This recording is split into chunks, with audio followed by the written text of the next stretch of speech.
ഇന്ന് തന്നെ ഡൗൺലോഡ് ചെയ്യൂ. കാണൂ നിങ്ങളുടെ ഫേവറേറ്റ് ഷോസ്. തടസ്സങ്ങൾ ഇനിയും ഒരുപാട് പ്രതീക്ഷിക്കാം. അത് പല വിധത്തിൽ പലരിൽ നിന്നും വരാം. എല്ലാം നേരിടാൻ ആ കുട്ടിയെ പ്രാപ്തയാക്കിക്കോളൂ. എന്താ പ്രതിവിധിന്ന് വെച്ചാ അങ്ങ് പറഞ്ഞോളൂ. ഇവളുടെ ഈ പാപകർമ്മം കൊണ്ട് ഗാതമ്മളുടെ വ്രതത്തിന് ഒരു തടസ്സവും ഉണ്ടാകാൻ പാടില്ല. ഏത്തമുട്ട പോരെ? പോരാ. വ്രതമെടുക്കുന്ന പെൺകുട്ടിയോടാണ് വിരോധം കാണിക്കുന്നതെങ്കിലും യഥാർത്ഥത്തിൽ അത് ചെന്നിരിക്കുന്നത് നാഗദൈവങ്ങളുടെ മുന്നിലാണ്.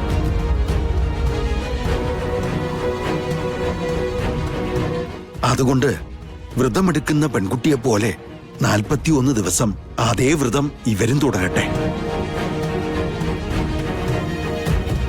എന്ത് 41 ദിവസത്തെ വ്രതമോ? തിരുമേനി, വേണമെങ്കിൽ ഞാൻ ഒരു ദിവസത്തെ ഉപവാസം ഇരിക്കാം. രാവും പകലും ഇല്ലാണ്ട് പരിഹാരങ്ങൾ ചെയ്യാം.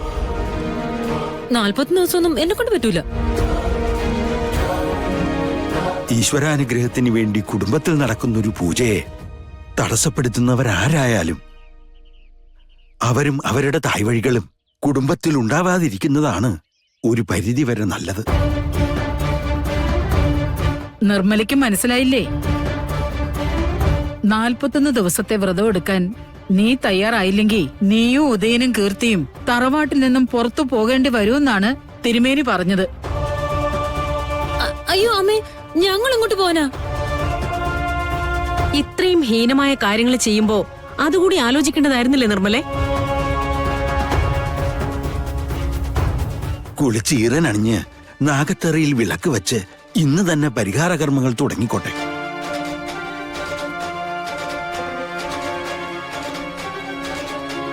ഒരു കാര്യം ഓർത്തോളൂ, നാഗത്തറയിൽ വിളക്ക് വെച്ച് ആരംഭിക്കുന്ന വ്രതം ഏതെങ്കിലും ഒരു രീതിയിൽ തടസ്സപ്പെട്ടാൽ അത് സർപ്പകോപത്തിന് കാരണമാവും.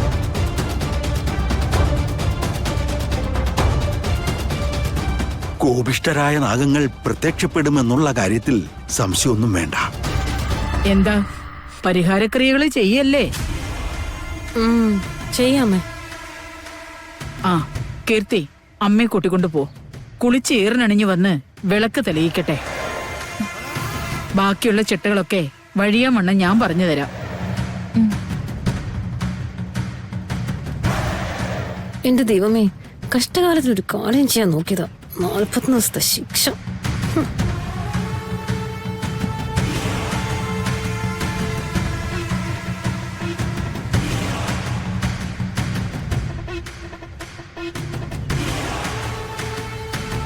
സരസ്വതി അമ്മേ,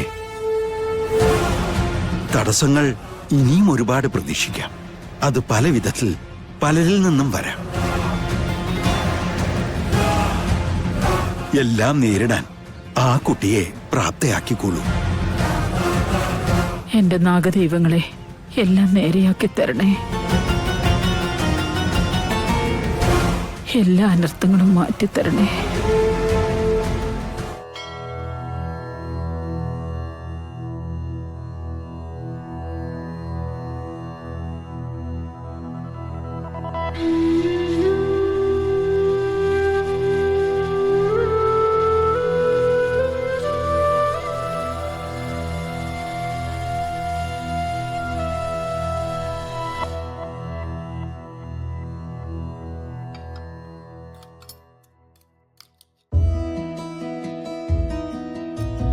ആ മതി. അമ്മേ, ഇന്ന് എന്നതാ സ്പെഷ്യല്? സ്പെഷ്യൽ ഒന്നുമില്ല മാണിക്കുഞ്ഞെ, സാധാരണ ഇവിടെ ഉണ്ടാവാറുള്ളതേ ഉള്ളൂ. ഇവിടെ സാധാരണ ഉണ്ടാവാറുള്ളത് തന്നെ എന്നെ സംബന്ധിച്ച് സ്പെഷ്യൽ തന്നെയാന്നേ. അതുകൊണ്ടല്ലേ രാവിലെ ഞാൻ ഒന്നും കഴിക്കാതെ സ്കിപ്പ് ചെയ്ത് നേരെ ഇങ്ങോട്ട് ചാടുന്നത്. അപ്പൊ അമ്മയ്ക്ക് കഴിക്കാനൊക്കെയോ? അമ്മച്ചിയോ? അമ്മച്ചി കഴിക്കാൻ അവിടെ ഫുഡുണ്ട്, പക്ഷെ അതിനൊന്നും ഒരു ടേസ്റ്റും ഇല്ലാന്നേ. പറഞ്ഞിട്ട് കാര്യമില്ല, വലുതും ഉണ്ടാക്കാൻ അറിയൊന്നും വേണ്ട ഉണ്ടാക്കാൻ. ആരാ ഉണ്ടാക്കുന്നത്? ഞാൻ തന്നെ. അപ്പോ ആ പാവപ്പെട്ട അമ്മയെ വേണ്ട രീതിയിൽ ബുദ്ധിമുട്ടിക്കുന്നുണ്ട് അല്ലേ?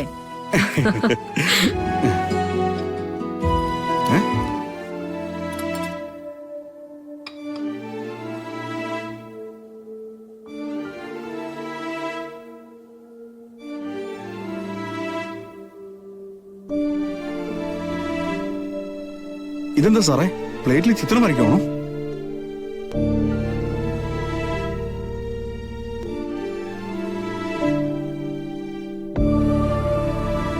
മോനെന്താ കഴിക്കാത്തെ? എനിക്ക് വേണ്ടമ്മേ, നിങ്ങൾ കഴിക്കേ. അവിടെ ഇരിക്കെ, അവിടെ ഇരിക്കെ. എന്താ പറ്റിയത് ഇതിനിടയ്ക്ക്? ഭക്ഷണം വേണ്ടാന്ന് വെക്കണമെങ്കിൽ അതിനൊരു കാരണം ഉണ്ടാവുമല്ലോ. എനിക്കും നമ്മുടെ കുടുംബത്തിന് വേണ്ടിയും ഒരാൾ പട്ടിണി ഇരിക്കുമല്ലേ, വ്രതത്തിന്റെ പേരും പറഞ്ഞു. അപ്പൊ പിന്നെ ഞാൻ മാത്രം എങ്ങനെ കഴിക്കുന്നത്?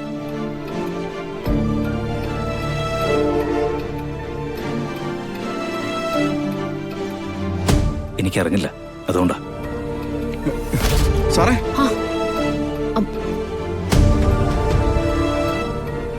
സാറിന്റെ ചിന്തകള് എത്രമാത്രം മാറിപ്പോയി. സാറ് ഗാതമാടത്തിനെ എത്രയധികം സ്നേഹിക്കുന്നുണ്ട്.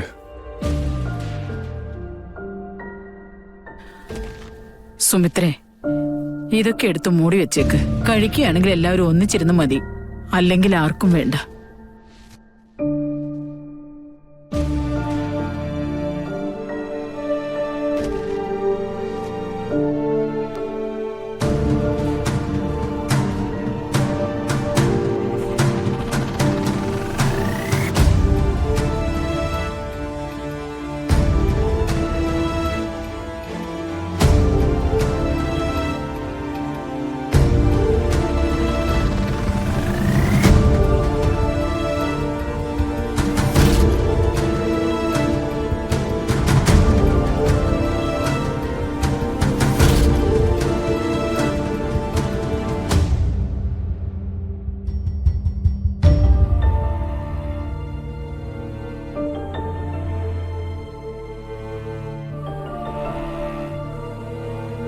എന്താ സുമിത്രേ?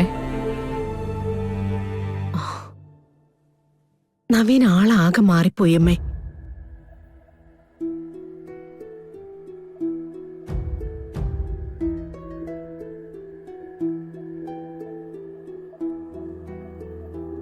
ഈ വിവാഹാലോചനയുടെ കാര്യം നവീൻ ആദ്യം വന്ന് പറഞ്ഞത് അമ്മയ്ക്ക് ഓർമ്മയുണ്ടോ?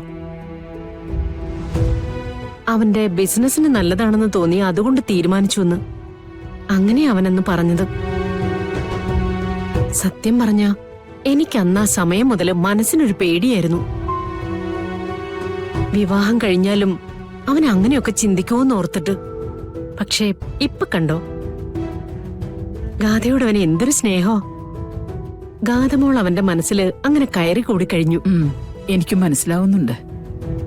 ഈ പൂജകളൊക്കെ ഭംഗിയായി കഴിഞ്ഞിട്ട് നവീനും ഗാഥയും സന്തോഷത്തോടെ കുടുംബജീവിതം നയിക്കുന്നത് കണ്ടാ മതി. അതങ്ങനെ തന്നെ നടക്കും. പക്ഷെ ഏറ്റവും കൂടുതൽ ശ്രദ്ധ വേണ്ടത് സുമിത്രയുടെ ഭാഗത്തു നിന്നാ. അവര് രണ്ടുപേരും കുട്ടികളാ.